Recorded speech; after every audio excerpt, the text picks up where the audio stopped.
হাত-পা ছাড়া জন্ম, তবু হার মানেনি এক মানুষ। তার নাম প্রিন্স রেন্ডিয়ান। ১৮৭১ সাল।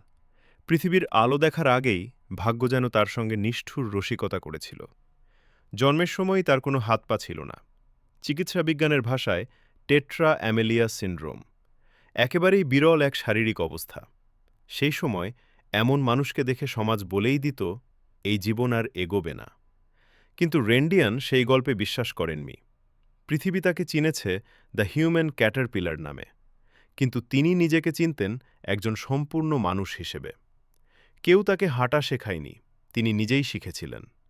কেউ তাকে কাজ করতে শেখায়নি, তিনি নিজেই পথ খুঁজে নিয়েছিলেন। নিজের মতো করে বাঁচতে শিখেছিলেন তিনি। হাত ছাড়া তিনি লিখেছেন, পা ছাড়া তিনি এঁকেছেন ছবি। মুখ, কাঁধ আর শরীরের ওপরের অংশ, এই সামান্য শক্তিটুকুই ছিল তার সব কিছু। ঠোঁটের মাঝে কলম বা ব্রাশ ধরে নিখুঁতভাবে টেনে দিতেন রেখা। নিজে শেভ করতেন, নিজেই দিয়াশলাই জ্বালাতেন। ধূমপান করতেন শান্ত ভঙ্গিতে। কখনো কখনো বিশেষভাবে বানানো কাঠের সাপোর্ট ব্যবহার করে রেজার বা প্রয়োজনীয় জিনিস ধরতেন।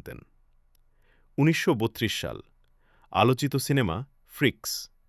পর্দায় দর্শক স্তব্ধ হয়ে দেখেছিল, ক্যামেরার সামনে ঠান্ডা মাথায় সিগারেট গুটিয়ে নিচ্ছেন রেন্ডিয়ান, তারপর নিজেই আগুন ধরাচ্ছেন।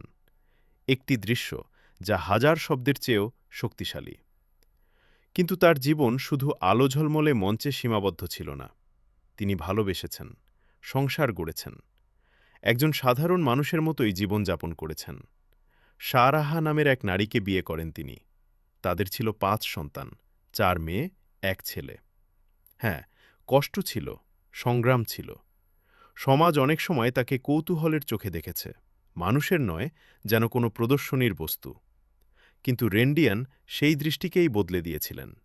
তিনি করুণা চাননি, তিনি সহানুভূতি ভিক্ষা করেননি। নিজের জীবন দিয়ে তিনি প্রমাণ করেছেন, শরীর নয়, ইচ্ছাশক্তিই মানুষকে সীমাহীন করে তোলে। মানুষ চাইলে অসম্ভবকেও সম্ভব করে তুলতে পারে। এই ছিল প্রিন্স রেন্ডিয়ানের গল্প, যে গল্প আমাদের মনে করিয়ে দেয় মানুষের সীমাবদ্ধতা শরীরে নয়, বিশ্বাসে। পরিশেষে বলতে চাই, আপনাদের যদি এই গল্পটি ভালো লেগে থাকে, অনুগ্রহপূর্বক এখনই আমাদের চ্যানেলটি সাবস্ক্রাইব করুন, আর এমন গল্প যেন আরও মানুষের কাছে পৌঁছে যায়, শেয়ার করতে ভুলবেন না। পরবর্তী গল্পে আবার দেখা হবে।